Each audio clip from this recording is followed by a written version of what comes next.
Well,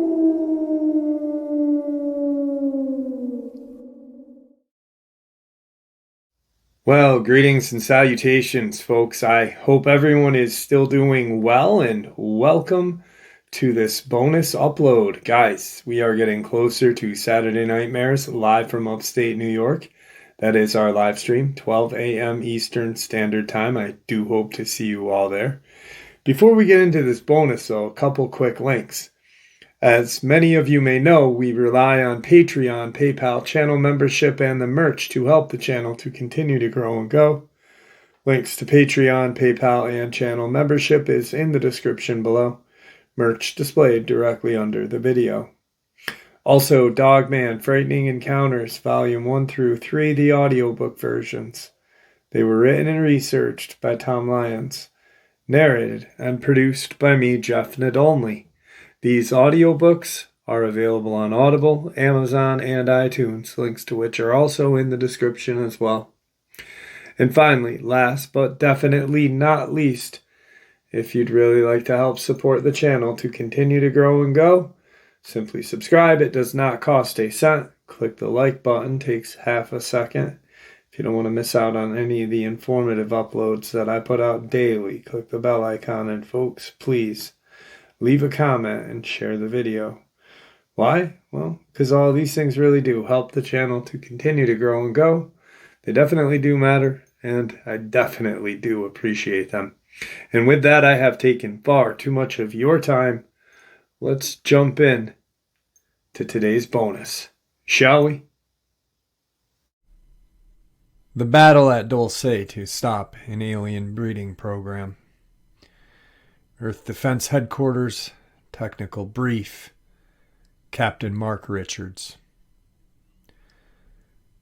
Using thousands of young women government scientists, the secret government purportedly labored alongside an alien force, work out the sundry ways the general population could be brought under the ultimate totalitarian control that would leave humanity as little more than farm animals to be used for breeding. All of which began in 1947, a treaty signed by President Harry Truman that set in motion a plan where the elite obtained alien technology in exchange for permitting the aliens to abduct human subjects for their diabolical research. In time, the elite would be allowed to survive to become the overlords of the human sheep, under ultimate control of the aliens like dogs that watch the sheep on a human farm. Located almost 2 miles beneath Archuleta Mesa on the Jicarilla Apache Indian Reservation near Dulce, New Mexico, was an installation classified so secret its existence would be one of the most protected realities in the world. There was the Earth's first main joint United States government/alien biogenetics laboratory. Others existed in Colorado, Nevada, and Arizona, not to mention in a number of other locations like Afghanistan and Russia, but Dulce is and was the largest. In an era when the officers in charge of the major military units were still part of a generation that looked on young women, potential mothers, as a treasure to be protected, to learn that thousands of young females were being abducted and even created for use as sex slaves by aliens was simply too much for such men to allow to continue. The turning point came when National Security Advisor Dr. Zbigniew Brzezinski met President Jimmy Carter in the White House on June 14, 1977, with a number of other intelligence operatives and leaders to bring the president up to speed on a number of top-secret programs, including Project Aquarius and the work being done at Dulce, Area 51, and other secret bases. Brzezinski, a member of the power elite that backed the Gray, never guessed that the president would be so shocked that he would soon turn to trusted military advisors in the military intelligence community for options of how to stop what had been going on. The National Security Agency had been secretly fighting the alien cause and the humans that worked for or with the aliens since its establishment in the mid-50s. Project Aquarius was originally established in 1953 by order of President Eisenhower under control of NSC and MJ-12, Majestic 12. In 1966, the project's name had been changed from Project Gleam, which became Project Aquarius, and portions of it went into deep cover, hidden even from the CIA and the NSC. At that point, the NSA had opened Department X to identify and study all alien or enemy operations that could be a threat to the United States or the human race in general. Department Z to react and neutralize any sort of threat to the United States or the human race. Under secret presidential order signed by Jimmy Carter, the NSA, Department Z, the newly established Delta Force, and a specially hand-picked group of Air Force SOC, Navy SEAL, and Army Rangers were organized for a mission so secret that not even command officers were told what it was about until the night of the attack. The only attack team leaders who knew what this would be about were the men involved in the NSA Department Z, who had been involved with fighting aliens for years. The commanding officer of the attack was none other than Captain Mark Richards, son of infamous Dutchman Major Ellis Lloyd Richards, who had been the commander of international security since Admiral Chester W. Nimitz died in 1966. By 1978, the NSA Department X was warning the human commanders of new programs starting at Dulce that were so frightening, even seasoned men of war were shocked. Thousands of young human females were being created in test tubes to be slaves for the aliens, but these clones were proving to be less than satisfying for the aliens because they did not suffer the same way that once free victims did. They could be engineered to provide better tools for some of the stranger life forms, but they were proving to be nearly mindless and thus couldn't react with the fear that normal young women could. For that reason, while the clone program would continue, it had been decided that the abduction program would be stepped up, with the forced short-term attacks to increase by 1980 to over 100,000 a year, and the facility to be enlarged for long-term victims, who would stay there for as long as they lived, with numbers over 75,000. The labs at Dulce started cloning human females by a process perfected in the world's largest and most advanced biogenetic facility, Los Alamos. The elite humans who manipulated the world's government from the shadows would soon have a disposable slave race for medical culling of body parts and their own perverted pleasures. Like the alien greys, the U.S. secret government secretly kidnapped and impregnated young females, then removed the hybrid fetus after a 3-month time period before accelerating their growth in laboratories. Biogenetic DNA manipulation programming was then instilled, many being implanted with all sorts of devices, some that allowed them to be controlled at a distance through RF transmissions. And EDH archives Dulce interview WC-28948734680. Level 7 is worse. It's like a whorehouse for perverted ETs. Human females were brought there for experiments, but you cannot convince me that most of it was not just sadistic pleasure for the greys. They wouldn't just impregnate the girls, they would torture them for hours. Sure, there was scientific procedures, but there were also orgies where a few pretty human females would be given to a large number of greys for nothing less than a brutal. And this was constant. Hundreds of greys and other species that seemed to be friends to the greys would come and go for a week. No other reason than just to have pleasure with the provided human females. When the truth was evident that the subhumans and other creatures were being produced from abducted human females, impregnated against their will, a secret resistant group formed within the military and intelligence agencies of the U.S. government that did not approve of the deals that had been made with the off-worlders. Many of these brave humans would be assassinated or die under mysterious circumstances, or would be silenced in other ways. But in 1979, they would manage a victory that would cost the Greys and the humans that backed the Greys dearly.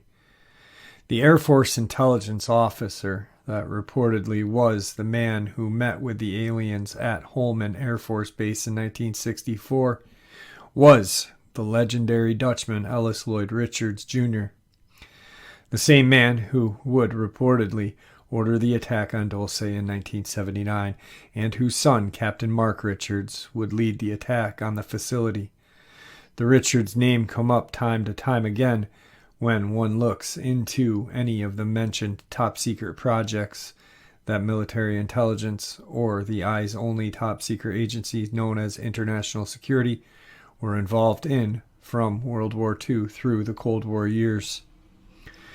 The in-house political argument that developed within Majestic 12 in the late 70s when the military intelligence men objected to the deals with some of the aliens on the side for the selfish gain of such groups as the Illuminati of Thousands or the Club of Rome at the expense of thousands of innocents, if not all of mankind, helped to cause the rift that would lead to the military action taken against Dulce facility in 1979. Later on in the Dulce battle report, it was written, "It would be one of the reptoids who taught several of the men involved in the attack on Dulce a number of the informative points that would first cause them to look more deeply into what was being done at the facility, and then help them better understand the enemy and how to defeat them. Indeed, it would be this reptoid who communicated the factual basis for a number of the plots being organized against humanity by a number of the off-world sources, and some of them had proven their willingness to aid the human cause in the battle for Central Asia in 1976, and in August of 1979, space defense of Earth against alien invaders. It was also they who warned of a danger that such life forms as bacteria represented to both alien and human. In 1979, there were 37 alien species represented at the Dulce facility. Only 6 of those had their own space or dimensional traveling ability, while the others were guests of the Grey. All of those species that had come as guests of the Grey were there for genetic and reproductive experiments with humans, and 8 of those were also interested in humans as a source of food. Of those interested in reproductive experiments, 25 could enjoy direct intercourse with a human female, although several needed the female to be placed on the special hormone treatments ahead of time, and the facility apparently got the reputation for being a pleasure spot for the quadrant. Of course, not all reptoid-type creatures are friendly towards humans. According to Lear and others, the U.S. government may have made a pact with a non-human race as early as 1933. According to some, this race is not human yet claims to have had its origin on Earth. Some sources allege that this predatory race is of Neo-Saurian nature. This has led others to suggest that the dinosaurs which ruled the surface of the earth in prehistoric times may not have become entirely extinct as is commonly believed, but that certain of the more intelligent and bipedal hominid mutations of the race developed a form of intellectual thought equal to or surpassing that of the human race. The theory then suggests that some of this race went into space only to return to find that their founders on their home planet had not survived. There were a number of facts quickly put forward. For instance, one branch or mutation of the supposed extinct saurid race was, according to paleontologists, remarkably hominid in appearance, being 3.5 to 4.5 feet in height, with possibly grayish-green skin, and 3-digit clawed hands, and a partially opposable thumb.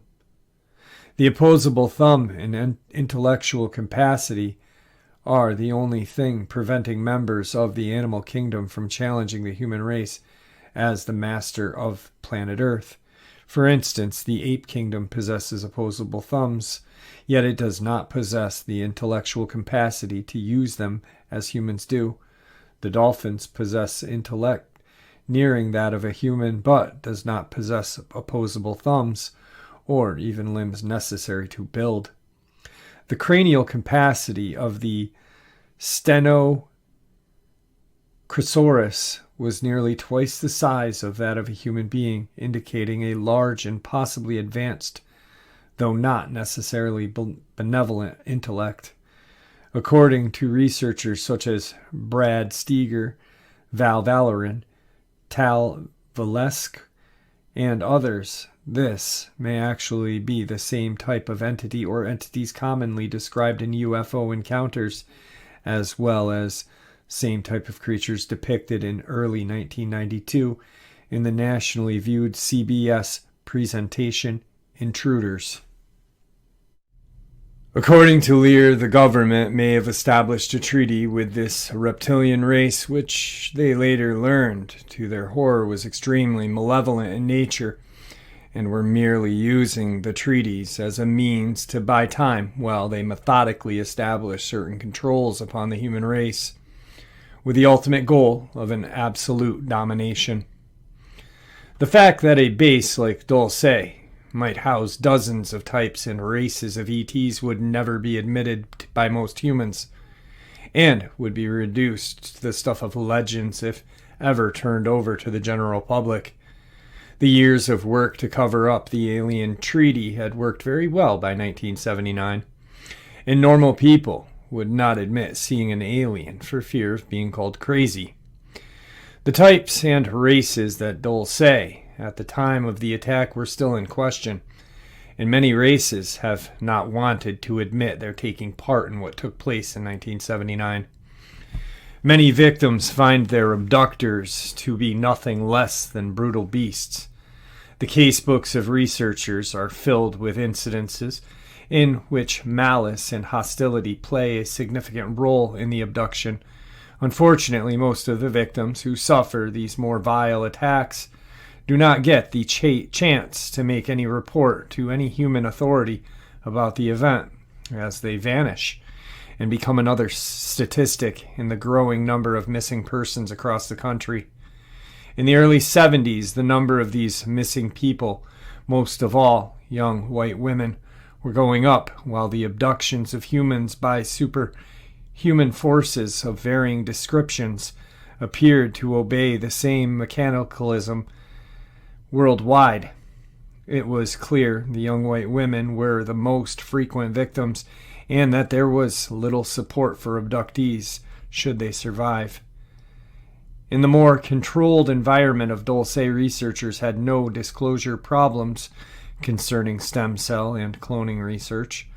The fertilized eggs of hundreds of healthy young female victims could be harvested constantly for unlimited embryo and stem cell research, killing uncounted human embryos in the search for everything from cures to alien skin infections caused by earth germs to how better create subhuman slave race of cloned worker creatures. Such research also moved into dangerous fields, such as enhancing humans into becoming creatures that would serve other alien needs. One of the more shocking of these that the attackers would find in huge holding pens were the human females who had been enhanced to become reproductive cows as the need for human milk and reproductive systems had grown. Hundreds of young women had been altered to become little more than cows.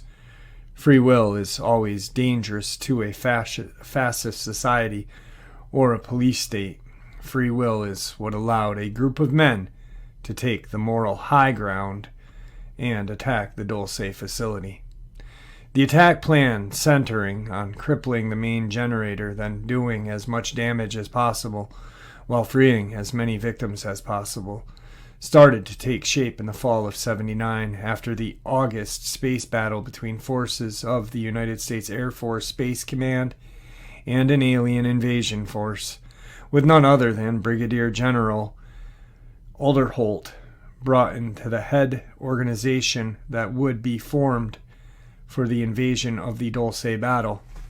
Funded by Texas businessman Ross Perot, CIA, DIA frontman Edwin Wilson, and a massive black op fund long hidden by Major E.L. Richards Jr. The plan moved forward quickly within a small community of intelligence officers and their backers. Brigadier General Harry C. Adderholt would put the team together in September and October of '79. That would have made any commanding officer proud and perhaps shot fear into any enemy who had any idea of what was being put together. Colonel Roger H.C. Donlin, stationed at Fort Leavenworth at the time, would head one combat team drawing heavily from a newly formed Delta Force, Navy SEALs, and USAF Special Operations Command. Flight teams were organized by astronaut scientist Carl Gordon Hennes and include the best of the best in combat and test pilots with special operations training or who could be counted on to keep their silence, including Captain Mark Richards, who was recovering from his command role in Dragon Squadron in the battle that had taken place in August. While the exact number of human force involved are still so protected that there seems to be no firm record of the exact count, there were never more than a few hundred who knew anything about the operation. The center of the operation was clearly found in the USAF Space Command and the director of IS, Major Ellis E. Richards, Jr. The President of the U.S., the Secretary General of the United Nations, the Chairman of the JCS were never informed of a pending operation. And it should be noted that the humans and aliens involved in the attack took part in the action without orders or clearances from higher authorities. Those who fought against the aliens did so against the will of the human elite. One of the men who was hit the hardest by the horrifying stories emerging out of the Dulce underground base was William Randolph Leathers. Born in St. Louis, Missouri, a graduate of Yale in 1941, he served in the OSS as a captain during World War II, teaching map reading in Aberdeen, Maryland, for much of the war. One of the members of the top-secret task force that hit the secret German military facility in Afghanistan in 1945. He had been a close friend of the Dutchman from that time, moving to Green Bay in Marin County, California. In 1967, to be a part of the headquarters team for IS, his cover was an employee with John Hancock Life Insurance Company. Captain Leathers had lost his wife in 1971 and identified with several of the husbands and fathers of victims. He had 4 children of his own.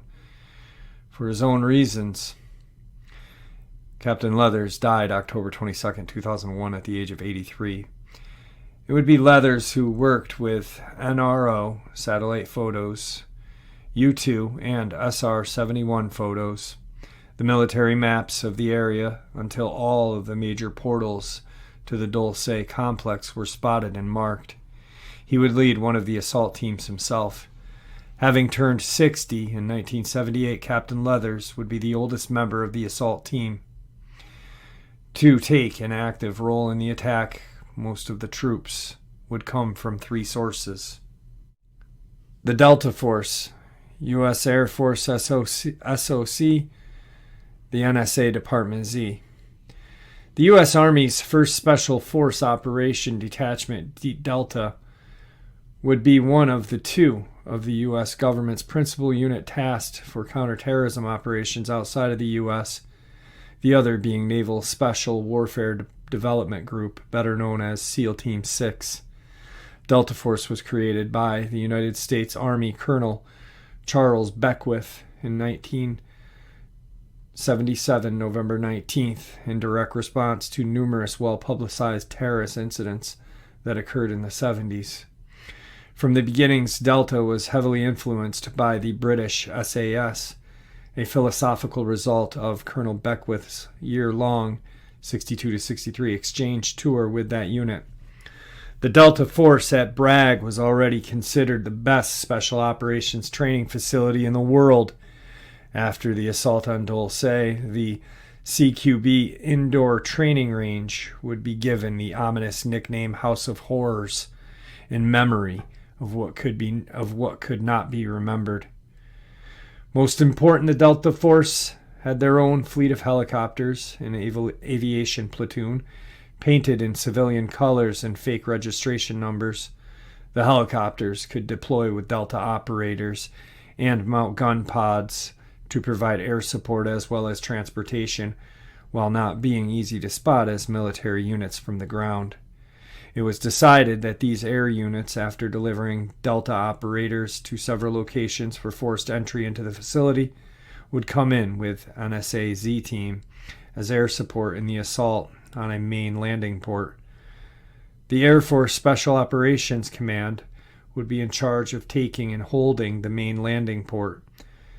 The job of AFSOC operators was to quickly turn a given patch of hostile terrain into a fully functional airfield. Sometimes is meant a stealthy attack by motorcycle and ATV. Other times it meant cleaning out hostile forces by whatever means was necessary. In the years to come, in AFSOC Special Tactics, Command Controller might have used a Special Operations Force laser marker to create a spot where a laser-guided bomb could aim and neutralize the enemy. But in 79, they had to do that with manpower. Performing a diversified job required a diversified range of combat hardware. Air Force ST operators carried a variety of small arms, including an M9 9mm pistol with sound suppressor, the Remington 870 12-gauge shotgun, the M203 standalone 40mm grenade launcher, the M4A1 SOP MOD Special Operations Peculiar Modification 5.56 carbine, and the M249 5.56 SAW squad automatic weapon. By making extensive tactical use of night vision gear, AFSOC airborne capabilities were provided by the 16th Special Operations Wing, which is based out of Hurlburt Field, Florida, and by units of Special Operations Group at RAF Middlehall, England. These wings had been a long-time vision of Major Ellis L. Richards, Jr., and others like him, and the Dulce battle would be the first time they were used fully in combat. But because of the special problems of entry into Dulce facility, normal helicopter attack would not work. As well trained as they were, to attempt a landing into a hangar area of facility would have been suicidal. Dulce landing ports were set up to accept the light craft and other mass-accelerated beam riders used by the Greys to transport from planet to orbit pickup points. These craft generated magneto hydrodynamic thrust driven by microwaves and pulsed lasers to accelerate the classic flying saucers up to altitudes of 50 kilometers and accelerations that easily allowed orbital velocities. This made the human style of liftoff chemical rockets an expensive folly and allowed the aliens Earth-to-orbit travel at will for a relatively low cost. It also gave the human forces a way into the facility. Because an infrastructure of orbiting stations were used to reflect energy from a solar power station hidden on the dark side of the moon, there were a number of ways to track such a ship. The light craft focused the microwave energy to create an air spike that deflected oncoming air that could be tracked, and electrodes on the vehicle's rim that ionized air and formed part of a thrust generating system could be seen by real-time cameras and even the human eye at close range. Thus, it was planned that one of the attack teams would enter the facility when the main port's doors were open for incoming light craft. This was not going to be an easy stunt. Sensors around the area set off an alarm if anything got too close to those doors, not to mention warn the operators of any air or space vehicle that got too close. The mouth was too small for anything larger than a good-sized helicopter, but helicopters would be too slow to reach the doors before the base defensive systems went off. And once inside the port area, any attack force would likely be overwhelmed by the base defenders, unless whatever craft was used could carry a number of heavy automatic weapons and land a large number of attackers at one time. The Greys were quite content that no such craft existed in human military inventory, and not even the Reptoids had a craft that could be used under all the required conditions that wouldn't be spotted long before it could reach the spot. What they hadn't counted on was one single experimental aircraft that was still so secret that it hadn't even entered on an inventory list. Manufactured by the Bell Corporation, the X-22 was a research craft with some interesting abilities. The first successful V/STOL VSS veritable stability system aircraft, this strange mix of wings, jets, and a huge duck prop might not have been pretty, but it was perfect for the mission needs at the Dulce attack force. Because of the lack of time, the only man involved who was also had the skill to fly the X-22 under such combat conditions was Captain Mark Richards. Thus he had been chosen to lead Combat Assault Team 3. That would be responsible for attacking the main landing port and hold it long enough for other teams to land in conventional helicopters and for the evacuation of cats and victims when the attack had concluded.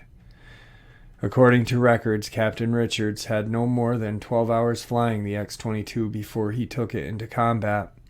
While the attack teams were being organized and trained, the attack itself was being planned by the men responsible for the situation. Objectives and alternatives were picked, including a nuclear option in case the manned attack failed. Astronaut David Griggs was chosen to go with Cat 3 to make an attempt to loot one of the alien spaceships, while astronaut Ronald Irvin McNair went in as Richard's co-pilot and laser weapons expert. The fact that he was a black belt in karate also came in highly helpful before the event was over. Astronaut Lieutenant Colonel Elson S.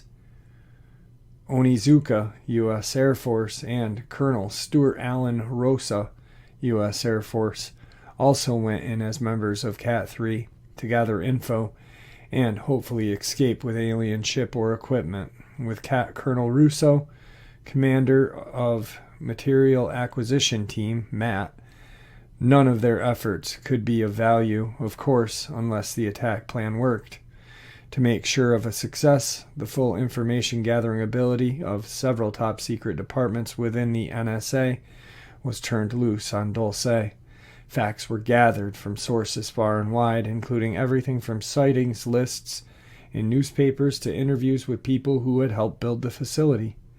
John V. Chambers, a Kentfield, California resident, spent his working life in management and finance of large engineering construction projects. It would be Chambers, who had been involved with the Bechtel work at Dulce and other top secret projects, who would be contacted by the forces that intended to attack Dulce and become convinced to aid them in their effort.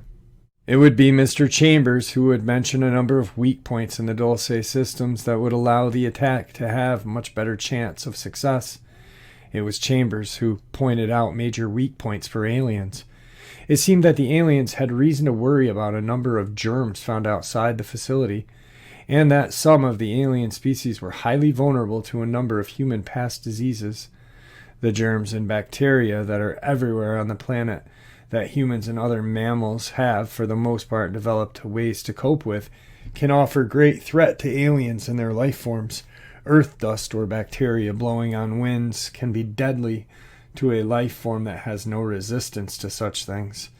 What humans refer to as hay fever can be just as deadly to a creature that is having difficult time breathing in the Earth's oxygen-rich atmosphere. It was quickly realized that if the filters used to make the Earth's ear more acceptable for the aliens could be disabled, many of the enemy would soon be sick and unable to continue to fight, and a large number might simply die on the spot. Again, for lack of time, Lieutenant Colonel Onizuka took on an extra duty of leading a secondary team inside the main landing port once Cat 3 had secured the area to disable the central air filter exchange that was next to the landing area. He created the title of Filter Assault Team, or FAT, for his group, with his customary smile. As the intelligence gathering expanded, a number of shocking facts were uncovered. In 1947, the Dutchman had been involved with Admiral Byrd in an attack of the last Nazi base at the South Pole. Now he and others would come to a better understand the connections that the elite humans had developed with the aliens from the days of the Nazi effort to modern times.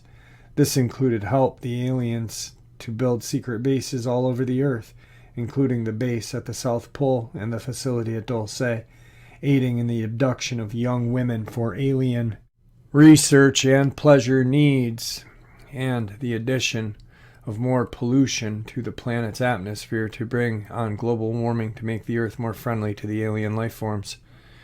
One of the most shocking finds was the extent of the alien underground base and transportation network. While tube trains had been expected, the vast bases that had been created came as a shock to even the best informed officers.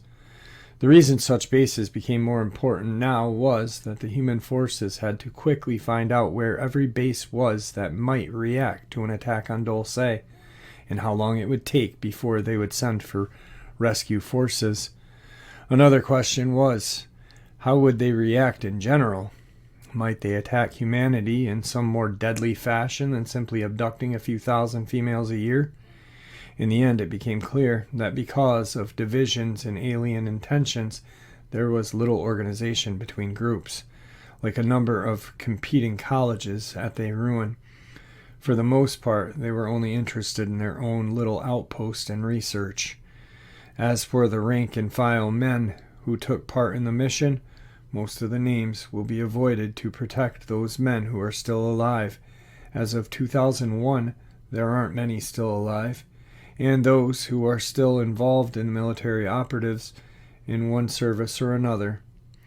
Men of the United States Air Force SOC and Delta Force are some of the best trained warriors anywhere on the planet, and were more than ready for the challenge, even if nothing could have made them ready for what they would find once they got into the facility. There are a few general things to know about such men.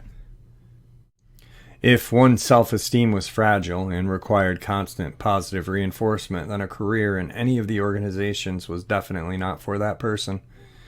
Consider a typical Delta Force training exercise held in the shooting house, where making terrorists held a real-life volunteer hostage. The goal: destroy the terrorist without harming the hostage, who happened to be a Delta Force trainee. Of course, for special missions, the terrorist mannequin would be replaced by a gray alien. Commander Sergeant Major Eric L. Henley had been there for the formation of the elite group in 78, being there for some of the first missions and grueling training. Within the next 10 minutes, the door would be blown in, and 4 of my classmates would assault the room using close-quarter battle techniques we had learned. Bullets would rain throughout the room, and someone would be firing live rounds within inches of my head. If they missed a single terrorist or hit me by mistake, the team would fail this phase of training. I sincerely wanted them to pass the exam, Hanny wrote in his book, Inside Delta Force, the story of America's elite counter-terrorist unit. Of course, one got to participate in this practice session only if one successfully completed torturous training that accumulated in a rugged 40-mile hike across steep mountains of North Carolina, a 50-pound rucksack, and a machine gun strapped on your back. Hanny's description of the 18-hour test of his physical and mental stamina was one of many excellent narratives highlighting in his account. Hanny, an Army Ranger, when he was hand-picked to try out for the elite unit, was one of 12 men out of 163 who made it to level of Delta Force operator. The new Delta Force members then disappeared from the more visible military units. We operated like guerrillas or terrorists because the reality was, in order to become experts at counterterrorism, we had to first become expert terrorists, he wrote. While Hanny did not mention the Dulce mission, he did include the failed attempt to rescue Americans held hostage in Tehran, in which 8 American military personnel died. Other missions included some of the world's toughest places, such as a faction-torn Beirut in 81 to guard the U.S. Embassy, quelling rebel insurgents in Central America, including fighting Cuban guerrillas in Grenada, and protecting ambassadors, presidents, CEOs, celebrity prisoners, and the offspring of all of the above. This was not accomplished without killing people, a task that Henley described in chilling detail. Like most of the men involved in the Dulce attack, Hanny was a kind guy who worked on your side in a street fight, skilled intelligence and discipline, but distrustful of the motives of some authority figures, especially career-climbing colonels and D.C. bureaucrats, with Beckwith, Leathers, and Donlin leading the 3 land forces, and the SOC men would be attacking under the command of a man most of had never fought beside, but whom most had heard about. Now, for the mission against Dulce, they were under the command of the Dutchman's son, who was something of a legend in his own right in the Black Ops circle. 2 things were beyond question. The younger Richard had proved himself in combat, and he had never asked his men to do anything he was not ready to do, or left any behind. While his missions had almost always been so top secret that nobody knew details, the rumors and trail of evidence was more than clear to anyone in the know. The only problem for the command chain was his reputation for being somewhat of a loose cannon when it came to following orders that he didn't think were in the best interest of his men or the mission, a fact that just made him more popular with his men. In typical command move on his part, he sat in the X-22 with his troops ready to take off on what looked to many to be their last mission. He recited a prayer or poem, "I am a commando," to his men, their motto more than his. As my brother commandos before me, I am proud to step into history as a member of the Air Force Special Operations Command. I will walk with pride with my head held high. My heart and attitude will show my allegiance to God, country, and comrades. When unable to walk another step, I will walk another mile. With freedom my goal, I will step into destiny with pride in the Air Force Special Operations Command. As he powered up the X-22 and gave the order for the helicopters to follow, he pushed the strange tilt-rotor aircraft to its flight limits in a wild high-speed bank over the runway to impress the troops still on the ground and set the tone for the mission. Over the earphones and speakers came first his voice, then the voice of the team members with him in the X-22, singing the Air Force hymn, "Up and away into the wild blue yonder." "We couldn't very well let a bunch smash open the gates of hell without the rest of us being right behind them," said one United States Air Force helicopter pilot. Timing was everything, with the X-22 taking the first wave of CAT-3 racing over the desert at over 250 miles an hour, with the bottom of its rotor tubes missing the rocks by less than 20 feet at times.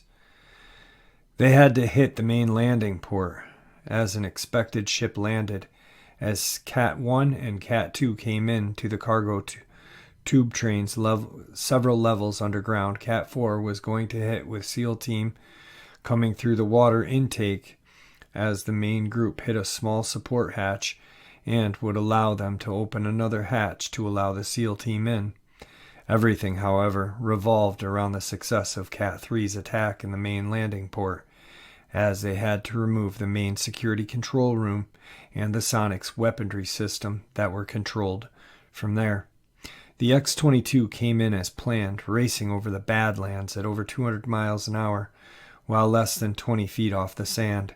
5 miles behind her was the main assault force being flown in heavy Air Force helicopters. The timing had to be perfect, hanging on the timely arrival of a large disc-like vehicle that was known and expected cargo shuttle from space. As observed, the main landing port blanketed holographic projectors were turned off, and the entry blast doors were opened for the landing shuttle. Witnesses said that Richards brought the X-22 so tightly that its landing gear missed touching the top of the moving disc by only inches, lowering his rotoring craft with the disc until he had cleared the upper support girder system. Then the X-22 shot around the side of the shuttle, using it to block any attack by the main gun mounts in the landing port. The X-22 fired its Hellfire rockets to smash 2 gun blisters on the close side of the port as it landed on the roof of the main port control facility. The attack was textbook, with the Cat 4 forces blowing an entry into the control tower and taking full control of that facility within 55 seconds of the X-22 breaching the port. Hovering, the X-22 continued to use its rockets and guns to rake any enemy weapons in the port area, silencing them before the Air Force started to enter the open port doors. It was Ted Cochran of San Rafael, California, who had been an Air Force helicopter rescue commander in the HH-43 Huskies based in Saigon in the height of the Vietnam conflict. Licensed since the age of 18 as a pilot, Cochran also served with the Air Force in Europe, where he had participated in a recovery of a lost thermonuclear weapon in Spain. On one of his last helicopter missions before his legal retirement from the U.S. Air Force, he was part of a recovery force for the Apollo 9 mission after the moon landing in '69. Returning to California, he'd gotten his master's degree in communications from Stanford in '72 and became a well-known filmmaker. A sailor, outdoorsman, and aviator, Cochran combined his spirited passions into a career that allowed him to share his adventures with film audiences. His best-known films was Island of the Bounty, about an international sailing expedition that traced the 1789 route of the famed HMS Bounty mutineers to Pitcairn Island in the South Pacific. At the age of 39, Cochran was in his prime and had been more than willing to accept the request for his help as a helicopter pilot in some event like Dulce. The fact that he was a longtime friend of Richard's family seemed to have something to do with his involvement as well. Indeed, it was rumored that he had taught the Dutchman how to fly the big HH-43 Husky and had flown in Black Op missions with Dutchman's son several times before. He was one of the first names to be considered as a pilot. It was Cochran who led the United States Air Force AF-SOC helicopters in, bringing his bird in fast and putting her down on the main floor of the chamber, where the troops would have the cover of the nearby disc as they ran for the nearby passenger entry hatch. Seeing that the landing disc was now trying to escape, Richards landed on its edge and kicked the props of the X-22 into full downdraft, nearly flipping the disc. Fighting to regain control of the X-22, he was forced to make a hard landing on the nearby pad, sending 4 more rockets into the shuttle, forcing it to crash onto 2 parked triangular crafts that were known to be fighter-type vehicles. Although the men of Cat-3 were now taking heavy weapon fire from a number of directions in the landing port, they had disabled the main weapon pods and the sonic systems for whole facility, allowing the other teams to attack from different directions and locations. Holographic image systems were shut off, so the entry ports, air shafts, and other systems that were normally hidden now became fully exposed. An alien security team had managed to close the main doors into the central hub, and the first 2 men who attempted to get explosives close enough to damage the huge blast doors were cut down by enemy fire. Taking heavy damage, the X-22 rolled forward, and from less than 40 yards fired her remaining rockets. The resulting explosion blew the doors open and wiped out any alien on the other side for 100 feet. Forced to feather the now burning engines of the X-22, Richards took command of one of the Cat's 3 attack teams and led the attack through the still-smoking entry into the main central hub as other teams attacked from other directions. The multi-leveled facility at Dulce, with its central hub controlled by an extensive base security force, proved far more extensive and complex than human attackers had been ready to cope with in the original plan. Information sources like Thomas Costello had clearance levels that did not allow them to know the full scope of the operation. His Ultra 7 clearance granted him knowledge of 7 known sublevels. There were more. Most of the aliens supposedly were on levels 5, 6, and 7, but there were more. There also was a more vast network of shuttle connections underground than expected, extending into the global network that had not been reported, providing escape routes and entry ports for rapidly deployed additional security forces that had not been expected. In a report filed in the early 80s, believed by a number of CI sources to have been written by Brigadier General Adderholt, the author states, "What those young men did was nothing less than the stuff of legend. Against overwhelming numbers and technology, they fought from level 1, containing the garage and hangars, down into the bowels of the enemy base. Portions of the command took and held level 2 ports, where tunnel shuttles and disk maintenance area would have allowed the enemy reinforcements to enter, while the main force charged forward towards level 6 and Nightmare Hall to rescue thousands of human victims kept there. They were not ready for what they found in level 6. Reports spoke of multi-armed and multi-legged humans in cages and vats, of humanoid bat-like creatures as tall as 7 feet. The aliens had learned a great deal about genetics, things both useful and frightening, and most of it had been learned at the cost of human suffering and lives. Captain Leather's flight reached level 7 first, blowing the main hub entrance open and neutralizing the security force there with extreme prejudice in less than 45 seconds.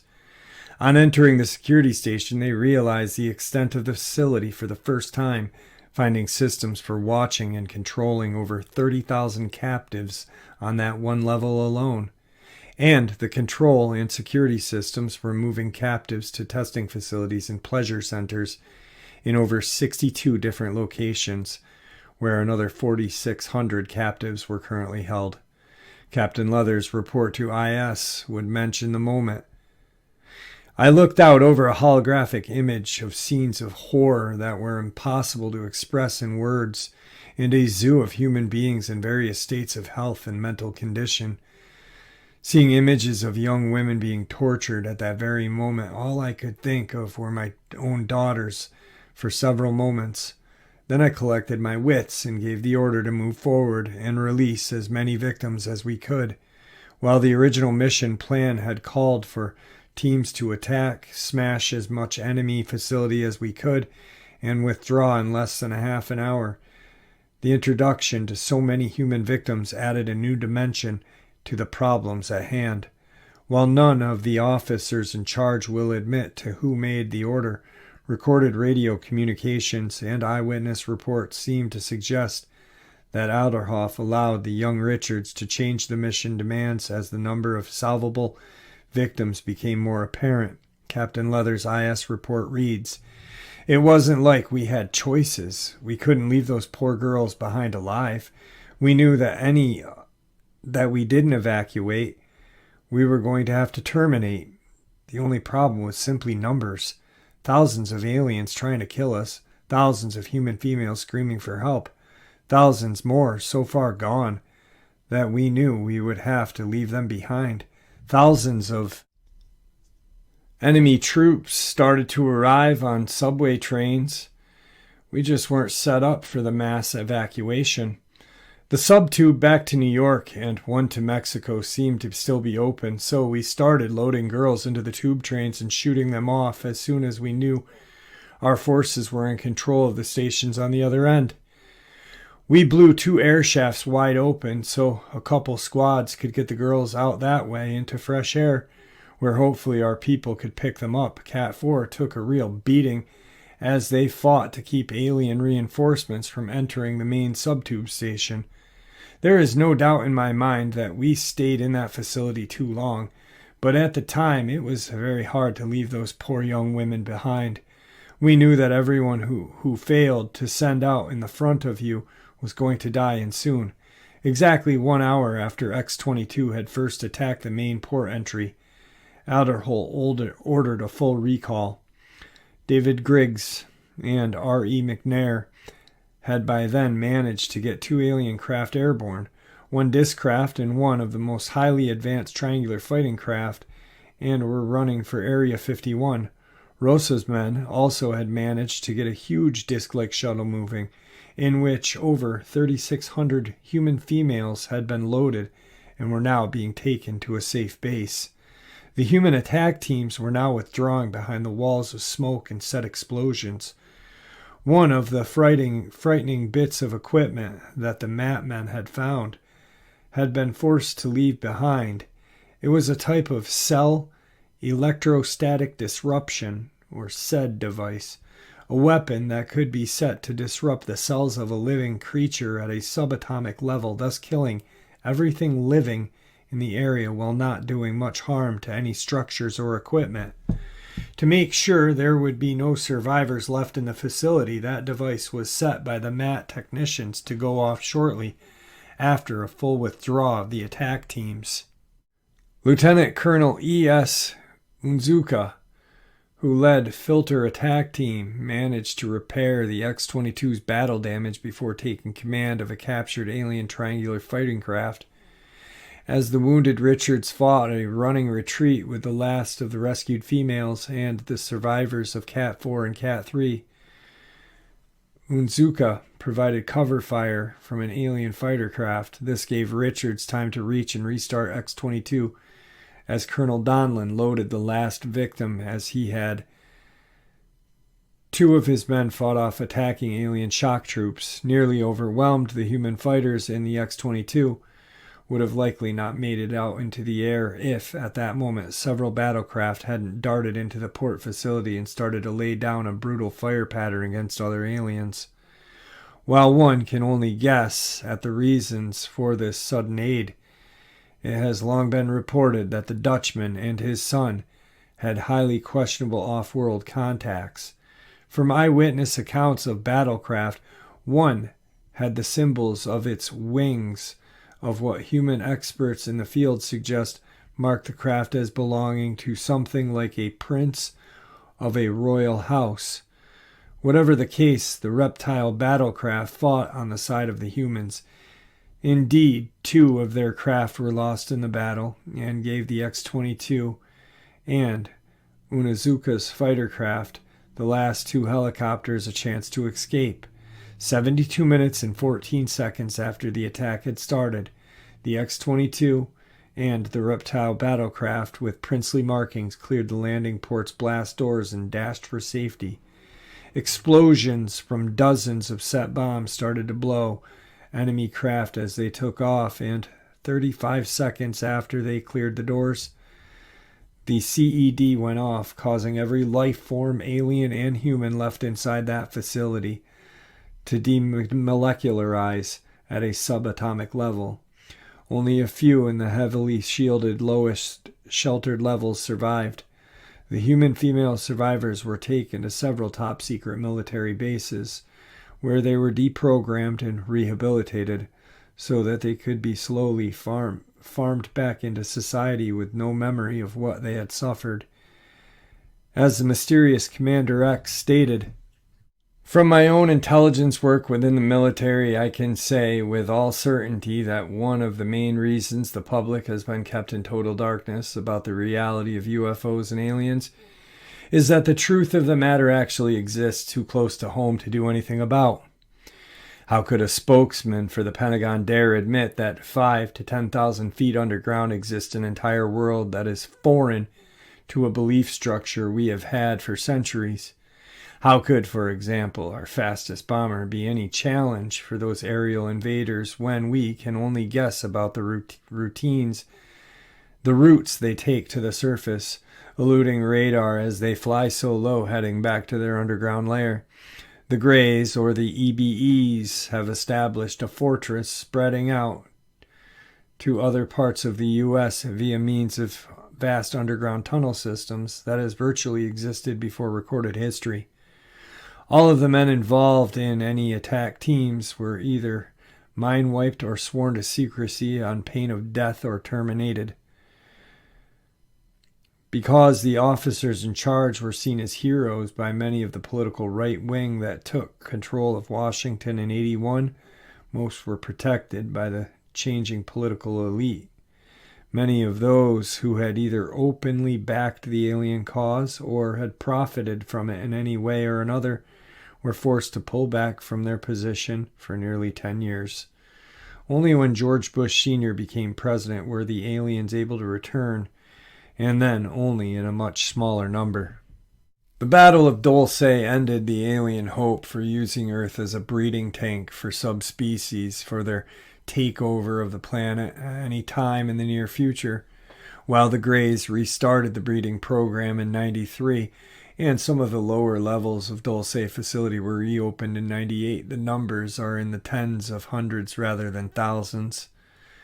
The United States Air Force Space Command now tracks all alien craft, with the constant threat that top-secret flights can react and attack an otherworldly enemy at any moment, with dramatic results. Over 50 years of intense UFO interest, investigation, research, evaluation, and theorizing by countless UFO aficionados have enabled modern field investigators to better examine, evaluate, and identify many of the unusual airborne objects that are being reported. Yet a small percentage of the reports continue to elude positive identification. Rumors of what took place in Dulce in '79 have already been reduced to legend at the end of the 20th century. Indeed, the continued con men involved in such reports have helped the United States Air Force cover the truth of the events that took place at Dulce, and continue to aid in the effort to hide the ruined facility and those who took part in the events.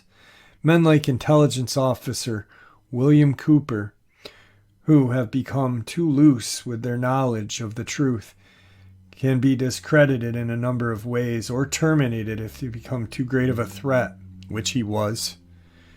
It should be clear from their actions and their willingness to challenge authority that these men must never be allowed in such position of power or authority again, or rather such is mindset of a human or shape-shifting elite. While Dutchman was terminated in '96 and his son will be in prison for the rest of his life, the mindset itself that created such men must be crushed if the human race is to know peace with aliens. The illusion of freedom that may be lost by those few who know what is really going on will be, a worthy exchange for amazing technology that will come into the hands of the human elite, so they reason that takes part in the new transfer. This may not take place easily, of course, until all human resistance has been removed either through retaining or through conquest. One of the key lessons to be learned from the Dulce battle is as long as there is a small, highly trained and well-equipped human force that can, may, or will go into action on their own accord to protect the people of Earth, easy conquest of the planet becomes difficult. A departmentalized military with some branches so top secret that even the political elite who rule the country are not sure of what is out there is a threat to any enemy. At this time, there are arms of the United States Air Force Space Command so top secret that no one in the Pentagon knows that they even exist. It's anything but a legend. If humanity is to survive long enough to take a historic place in the civilized social structure of the universe, they must either defend themselves from any life form that would harm them or their planet, or surrender themselves to some sort of interplanetary police force that will protect them. At this time, only rumors of such a police force have reached those in the know, leaving self-defense the only real option. The men who attacked Dulce's facility in '79 understood the reality and took the task of defending humanity in their own hands. One can only make subjective guesses at what might have happened if they had not done what they had done. Players in this battle: Brigadier General H.C. Alderholt, Mission Commander; Colonel Charles Beckwith, Commander of Delta Force and Cat 1; J.V. Chambers, Engineer of Bechtel; William Cooper, Intelligence Officer; Colonel R.H.C. Donlin, Commander Cat 4; David Griggs, Astronaut, Liberated UFO; Command Sergeant Major E.L. Haney, Delta Force Commander and Writer; General R.T. Harris, Commander of the United States Air Force Communications Command at Scott Air Force Base 3; Carl Gordon Hennes, Organized Mission Flight Teams; General D.C. Jones, Chairman Joint Chief of Staff; Captain W.R. Leathers, Commander Cat 2; R.E. McNair, Laser Expert, Liberated UFO; Lieutenant Colonel E.S. Onizuka, Commander of FAT, Liberated UFO; Ross Perot, helped fund the mission; Major E.L. Richards, Jr., the Dutchman, Commander-in-Chief of Dulce Mission, Head of IS; Captain M. Richards, Commander of Cat 3; Colonel S.A. Rosso, Commander, Matt; Edwin Wilson, helped fund the mission. Terms: CAT, Combat Assault Team; FAT, Filter Attack Team; MAT, Material Acquisition Team; IS, International Security; VAT, Victim Assistance Team; CUT, Cleanup Team.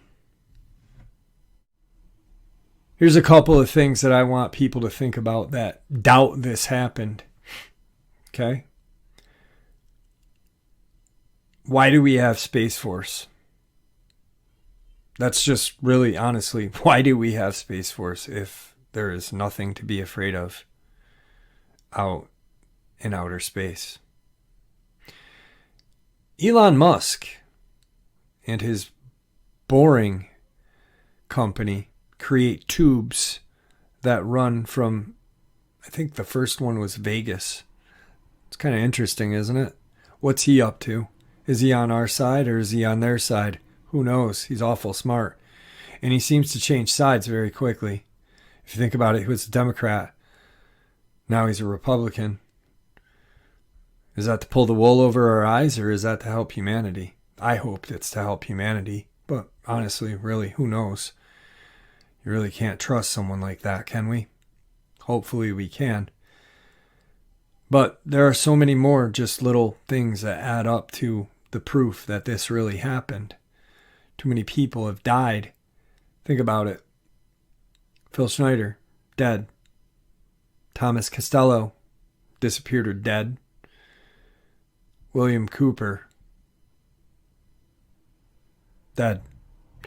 And I gave a pause for William Cooper because my dad loves that guy. He has read Behold the Pale Horse like 3 different times. He's actually stolen my book twice and not given it back once. The Dutchman terminated, and his son in prison for the rest of his life. How nuts is that? Ross Perot ran for president. Should have won. Things are weird. But you know what? Reality is stranger than fiction, my friends.